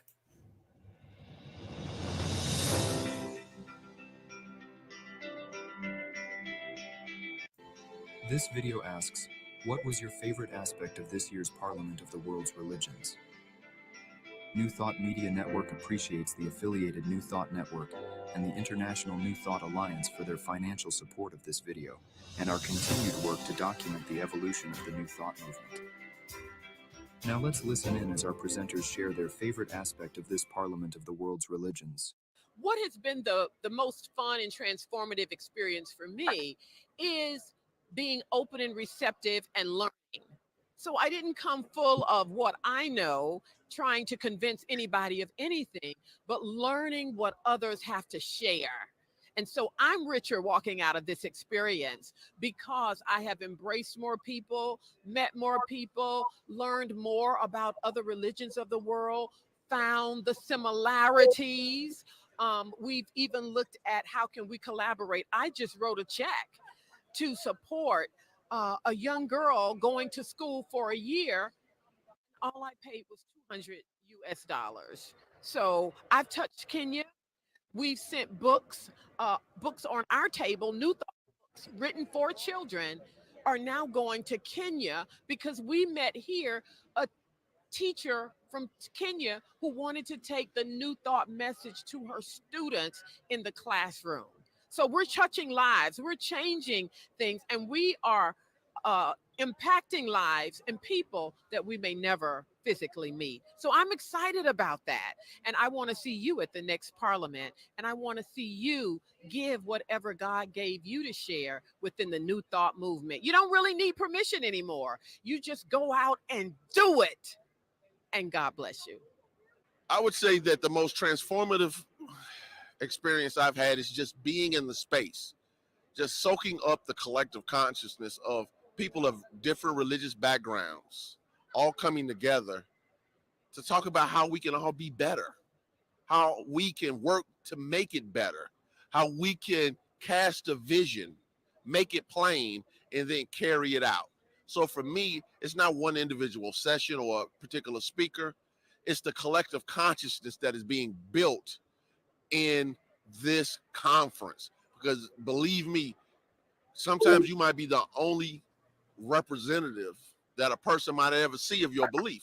So if you're showing up, whether it's Christian, a Hindu, a New Thought, or Islamic, or Judaism, or the other variety of religions that are represented here, everyone is representing themselves as love, with integrity, with tact, and compassion. And I just love that. And the different speakers and the people at the booths and the different sessions are all taking a stand against any information or conversation that devalues any human being for any reason. And that's important. Oh, all of it. All of it. For me, this is spiritual food for me, to be around my fellow travelers, to be around people who have different faiths and yet are all connected in looking at humanity through a place of wholeness, that justice and peace, treating people with dignity and worth and value, respecting all beings. So all of it, every experience that I've had here has been especially exquisite. I'm just so grateful to be here. I have received so much spiritual food. Beautiful. Thank you. Oh, there's been so many. I really enjoyed, there was a workshop today presented with Reverend Shad and Reverend Galen, going over just New Thought principles and really brought it back to basics, talking about spiritual tools. There was a beautiful presentation on the discussion of is racism fake news by New Thought leaders. That was extremely powerful. I've enjoyed seeing so many different denominations and spiritual leaders in the space. I've really enjoyed the Langar lunch. Being in that tent with the chanting the names of God, and being among others with the theme of service. There's so much love in that space. These are 3 highlights for me. I'm a Chicagoan, and I had worked very hard. I organized a whole host of women for the mayor. One of the issues I've been addressing is the issue of homelessness, and the mayor has a vision of providing housing for the unhoused, my unhoused brothers and sisters. And so I got to tell you, one of the high points, if not the high point, was for him to come and open it up as in the opening session, to be able to bring the vision that was felt throughout the room and to be able to say, hey, welcome. The vision, your vision, World Parliament aligns with ours. That's love, love, and more love. Thank you. There were so many, but I was privileged to be able to attend Matthew Fox's Cosmic Mass the other night. And so because I got to purge, and I got to be authentic, and I got to just be in practice in an unencumbered way. But there's been so much inspiration here, and my compassion is actually deepened from hearing some of the challenges around the world, from the Amazon rainforest to places in Africa and the East, who are being impacted by some of the things that we're doing here in the United States. And I'm wanting to recommit to doing the best that I can to stop on a personal level, and to encourage others to stop doing things that are hurting our brothers and sisters around the world.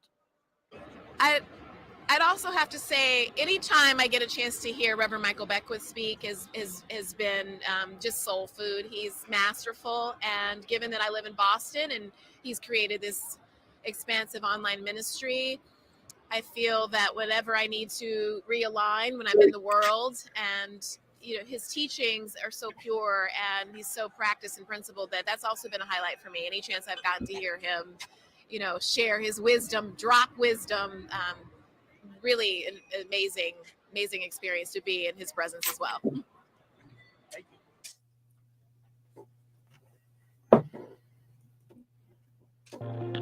God bless you all, and thank you for showing up. I am Michael B. Beckwith, the founder of Agape International Spiritual Center that emanates from the New Thought Ageless Wisdom, which of course embraces all paths to the transcendent awareness of the great power, the great presence, the great love, that we choose to call God, calling forth within us to bring the realm of ever-expanding good, which is another name for heaven on earth, as it is in the heart mind of the infinite. When we consider community, I like to say that spiritual community, authentic spiritual community, grants you immunity from the lower frequencies of life. That when in fact one is in community, and I also like to say that all of the authentic paths that are on this planet, we're all one community in different locations. One community in different locations. Under the aegis of the New Thought Ageless Wisdom, we operate under the law of you do not see what you describe, but you do not describe what you see, but you see what you describe. And so when we think about the global ethic and we think about community, we're living in the vibrational frequency of describing what's possible where human beings are concerned.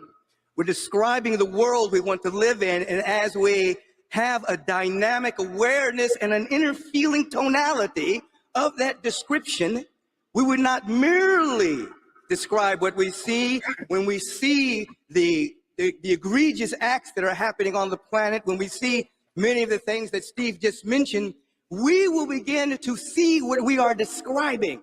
We will see it first within our own minds and hearts, and then we will see it in our thoughts, our words, and our actions. And the world that we want to live in will begin to manifest through and as us. In other words, every religion is to bring us to that transcendent, timeless moment where the eternal breaks into time through us, that we anchor the good on the planet that we are seeking through us, not coming from an external deity, but coming through and as us as individuals who have emerged from the eternal with everything necessary to fulfill our mission on this planet, which is to birth the beloved community, the kind and just global society. With that awareness and that feeling tone, we will walk not merely fighting what we don't want, not speaking truth to power, but speaking truth to pseudo power, because there's only one power, and that's the power of God. So we will stand within an awareness of this feeling tone carrying us, so that our energy is not against. It was Ernest Holmes that said, it would be wonderful if someone showed up on the planet that was for something and against nothing. That means that we are being pulled by the progressive universe, which is the outpicturing of the heart mind of the infinite. It is progressive. It is always reflecting and revealing more and more and more of the infinite nature. We will be pulled by this universal presence through the universe and through the law. In other words, we'll be on the right side of the law and catapulted into an awareness and an action that will make a mighty difference on this planet. Something wonderful is happening. I dare say, in other words, as Steve was reminding us about the degradation that is taking place, we also know that when there is disintegration, there is integration at a higher level. As the old paradigm is dissolving and the new paradigm is being born, we are the reporters of the new paradigm. When you turn on your news, that is the report of the old paradigm. Those are actors reporting from the lowest common denominator of the human experience. You are the reporters of the new paradigm. The invisible becoming visible. That which can't be seen by eye yet, but will be seen by your energy, your vibration, your conversations coming together. We will be the magnificent butterfly effect that touches the furthest star, but embraces our beautiful planet, so that we'll be walking in the vibration of what's emerging, at the same time hospicing that which is dissolving. You are a midwife of that which is trying to happen. In spiritual community, which grants us immunity from the lower frequencies of life, that buoys us. It embraces us. It sustains us. It is a link to the source of all creation. The beautiful thing about the Parliament of World Religions is that no one is pounding their chest about their religion, They are beginning to speak about the possibility of evolutionary collaborations so that we can see the world we all want to live in. Total appreciation for each other, walking hand in hand, heart in heart, anchoring heaven on earth. This is what we are up to. And what is the universal presence up to? What is the universal presence up to through its universal laws? Producing individuals that can perfectly reflect the cosmos according to our unique pattern. That's what the universe is up to. That's why we love Allah. That's why we love Jesus. That's why we love Muhammad. That's why we love Buddha, because they perfectly reflected the cosmos according to their unique pattern at their particular time in history, according to their particular culture. What about you? What about us? We are to stand with the great awareness that the universe is up to birthing the cosmos through us, so that we're not fighting against something. It's dissolving because the universal presence is progressive. The energy is rising, so it will not be able to be sustainable if it is not in love and compassion. We will be birthing a kind and just global society, and the caveat is we have to personally participate in our own evolution. It's not going to just happen. It's going to happen just according to our consciousness. And so when we think about community, we think about all of us, not just our individual local communities, but we consider every path that is authentic to be our community, regardless of what one calls themselves. Everyone in their spiritual practice is calling themselves forth, is calling the presence forth. The omnipotent, omniscient, omniactive presence forth as the activity of our awareness. Somebody say, yes, I am. Yes, I can. Yes, I am willing. Yes, I am able. It is so. Now, so be it. Amen.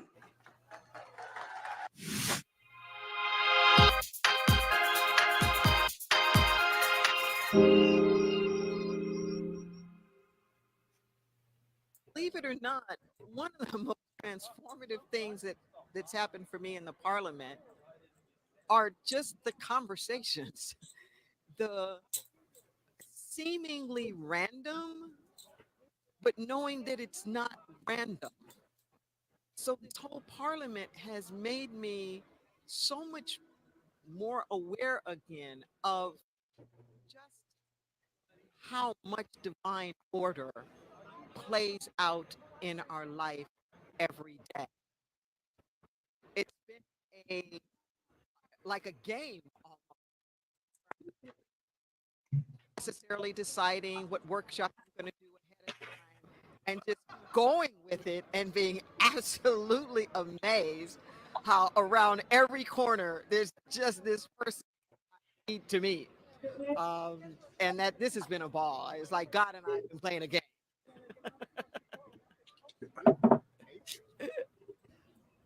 Well, there have been so many wonderful experiences. For me, it's been a lot of education about things that I didn't realize were as dire, honestly, as they are.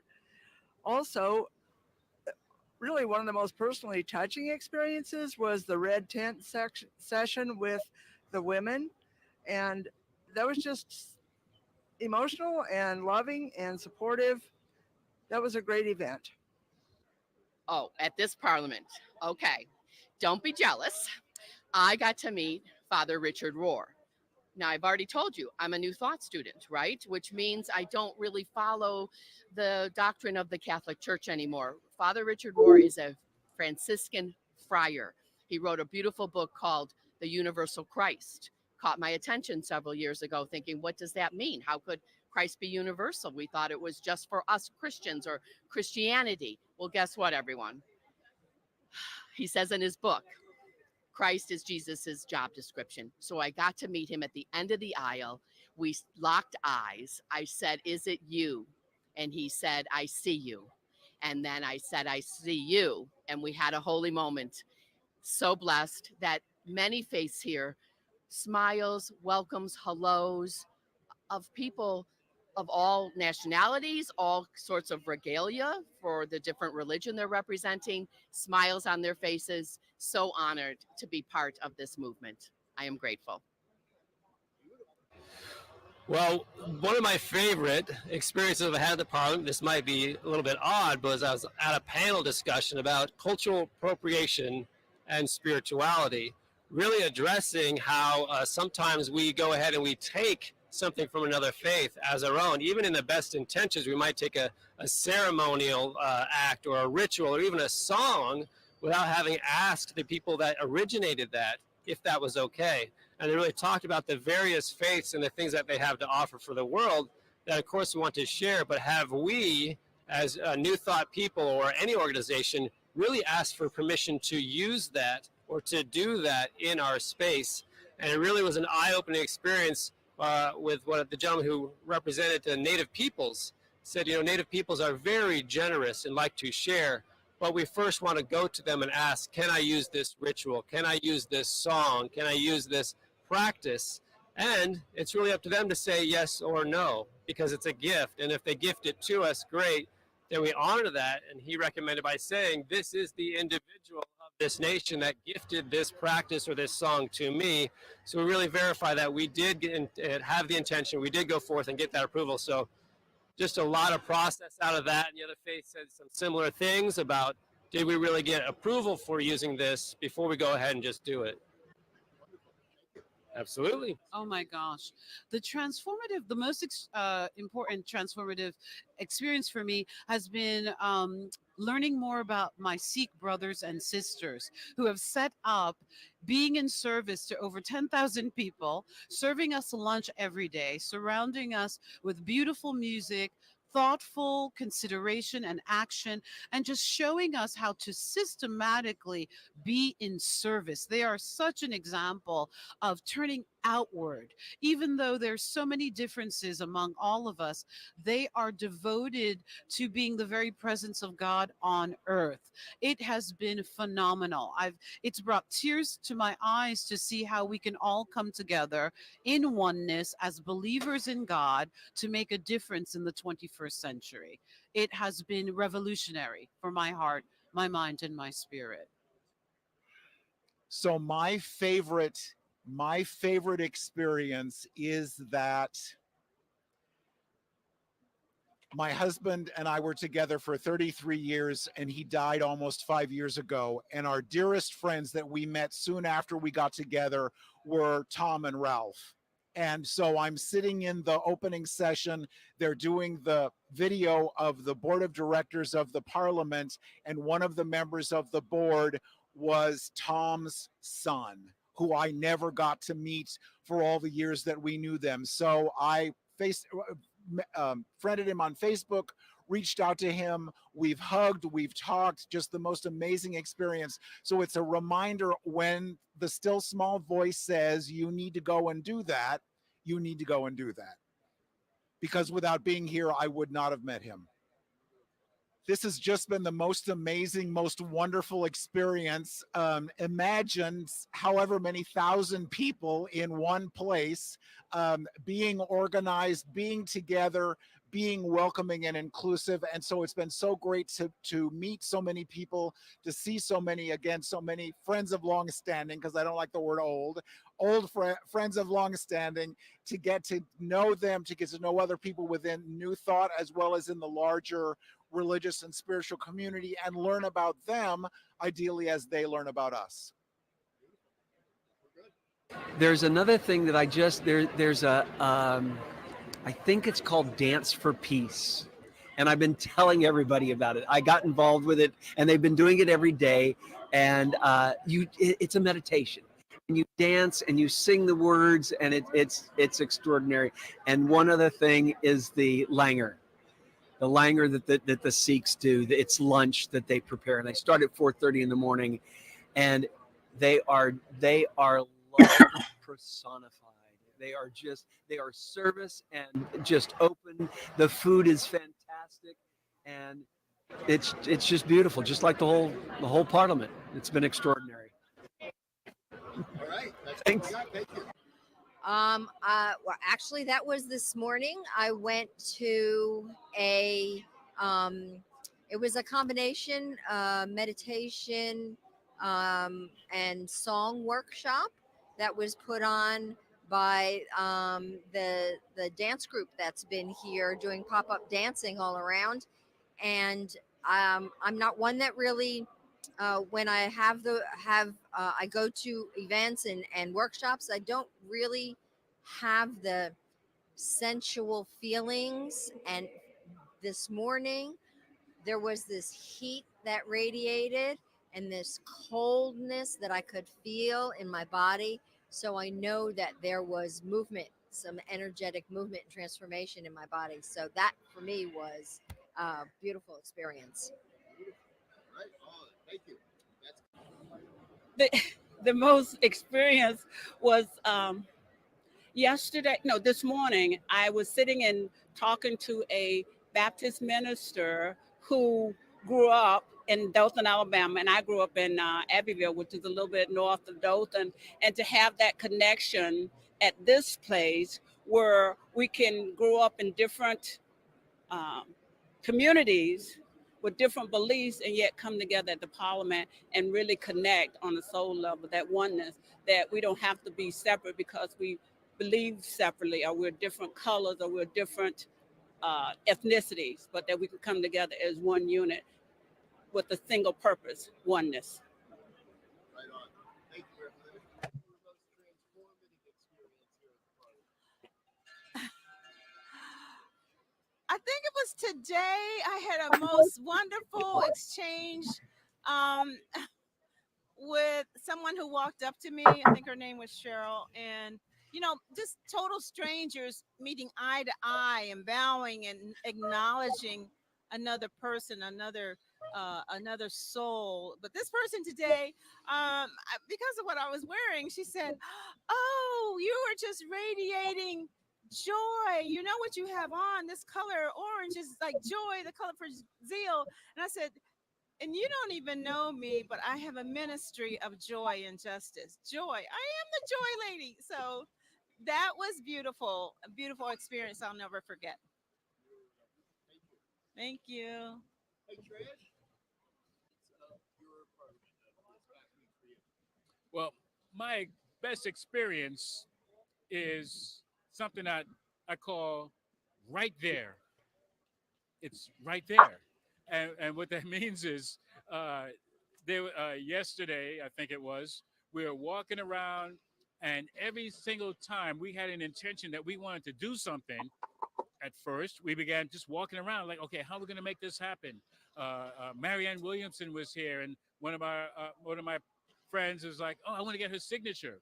I want to meet her. I want to take a picture with her. And we couldn't find her after her talk. And so we just walked around and we walked around. And as soon as we stopped and got still, she was right there. She just walked right up to us. It was just awesome. And so everything after that, we noticed that instead of walking around trying to make it happen, we just got still.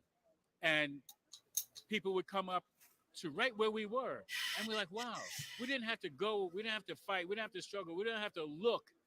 It just was right there when we got still, and we just became open to a possibility we didn't even expect, And so that's what happens. And so that's what happened with me. It's like in life, sometimes, we think, oh, yeah, I know this is the plan and this is how it's got to work. Actually, it was right there all along. That was good.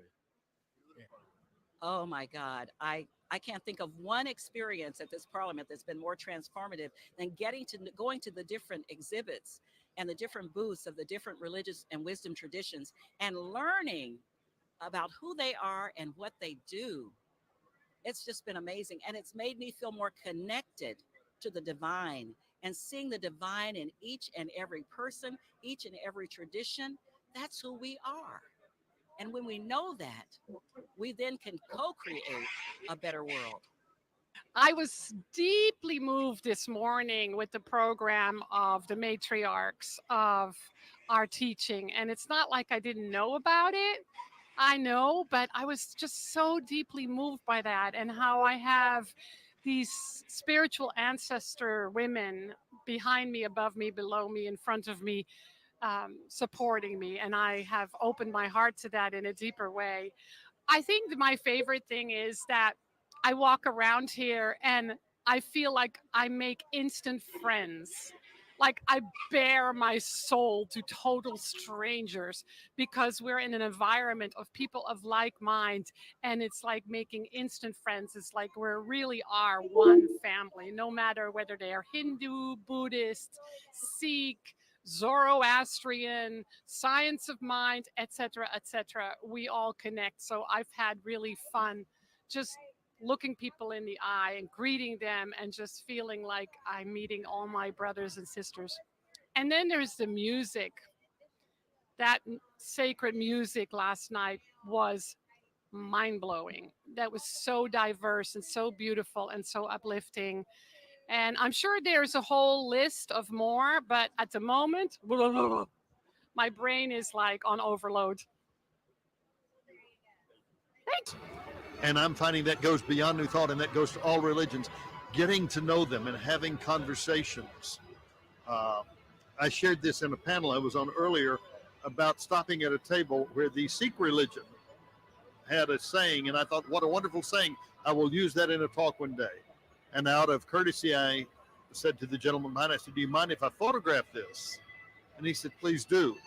And then he went into an explanation of the lettering and alphabet and showing all of the verses written on the wall and how those verses all began with the same letter, and that letter is their symbol or their meaning for God, for spirit, and then how they believe God is in everything.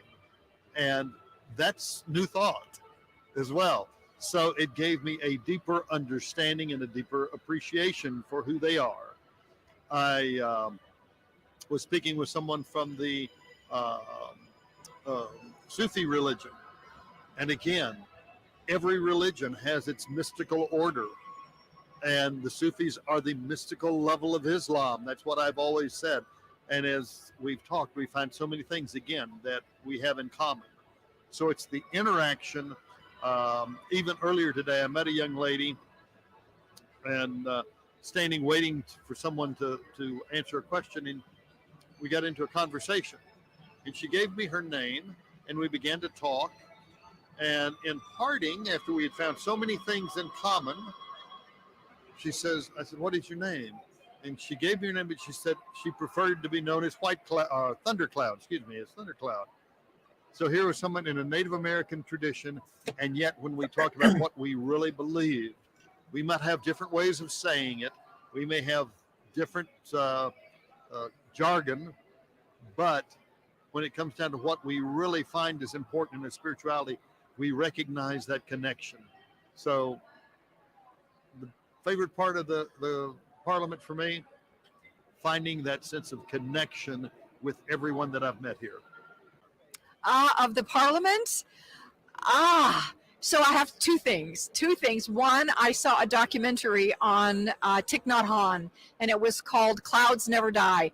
And I was so moved. I love his writings. I followed his writings, but to hear his story and to learn where he started and where he went, it was profoundly beautiful. You can watch it on YouTube. I've been told that it's available on YouTube. A Cloud Never Dies. Amazing. The other thing was the Sikhs serving lunch for thousands of people in sacred service. It's the closest thing I've witnessed to unconditional love. One of the closest things I've ever witnessed, because they want nothing back. They will take nothing back. All they want to do is serve amazingly good food. So those are two of my big takeaways.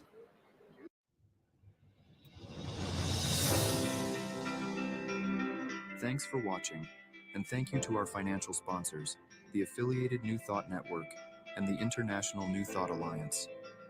Please feel free to share this video with your friends and family, and tune in to more.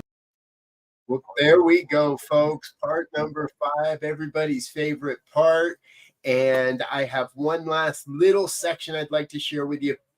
There's someone that I interviewed while we were at the Parliament, and she made her transition out of the earthly body and into the greater dimensions of livingness since that time. We have shared this, and rather than cut her up and put her in all the different places and all the different things, we just created one individual video of her. It's just over 3 minutes long, and I would like you to take a look at this. This is in memoriam of a dear friend of many of us, and I know she made a great impact at the Parliament as well as we were there. So let's see the whole unedited, untouched video of Reverend Carolyn Douglas. Hi, I'm Reverend Carolyn Jolly Douglas, and I am the Senior Minister and Spiritual Director at Centers for Spiritual Living Peninsula, Redwood City, California. That's actually in the San Francisco, California Bay Area, and we're just a few miles, maybe 5 to 10 miles down from the San Francisco airport. I am so happy to be here at the Parliament of World Religions 2023. My first Parliament was in 2009, and we went to Melbourne, Australia. And for me, it was like a spiritual mecca of various spiritual traditions coming together for a common cause and seeing that we believe in truth and much of the same things, even though we call it something different. And it demonstrates that we believe there are many paths to God, many paths by way of spirit, but yet there is that one divine intelligence, one creator, that life, that love. So at that particular gathering, I met some brand new friends, and I created new friends from all over the world. And because I made those friendships, I've been able to meet those particular peoples every time I've come to a parliament. And I haven't missed any since 2009. So I'm just so happy to be here. And once again, it is an expansion of who I am. I feel like I'm much more of a citizen of the world, and I am much more sensitized to what's happening to our indigenous cultures that are being affected by climate change, sea rise. I actually met people from one of the islands who said to me, we don't know what we're going to do. We're continuing to lose land mass because of the rising of the ocean. Where can we go? We can't just say we're moving to another island because it belongs to somebody else. But we have an awakened, deeper awareness of our responsibility here in the United States to be caring of the environment in other places. And we have a responsibility to just break down the barriers, artificial barriers that we would say, this is what divides us, or this is what makes me different from somebody else. What I heard this morning from one of the speakers is that we have to remember we are here for love. We love one another. We're responsible for one another. And we have in our teachings that we do good for one another. So we're here as helpers to one another. The Parliament gives us an opportunity to do that. And when we come together, it's a matter of, hey, I'm so happy to see you again. Tell me how you've been. Thank you for inviting me to share this comment with you. And that is what we have, folks, in memoriam of our dear friend, Reverend Carolyn Douglas. Thank you for being with us this evening. Now, all of these videos are part of a playlist that lives on our YouTube channel. I'm going to drop that in the comment box. Feel free to share these with your spiritual communities, with your family and friends. I know it's it's been a long evening together. It feels that way sometimes when you watch them all back to back. So go back and watch each question in turn. Share that with, again, your friends and family. I'm Dr. Robert. I'm going to get out of here for now. Thanks for being with us. We do have our evening prayers coming up in just over an hour, so tune back in for that. That's 8:15 Mountain Time. Until next time, I want to wish you peace and richest blessings. Bye now.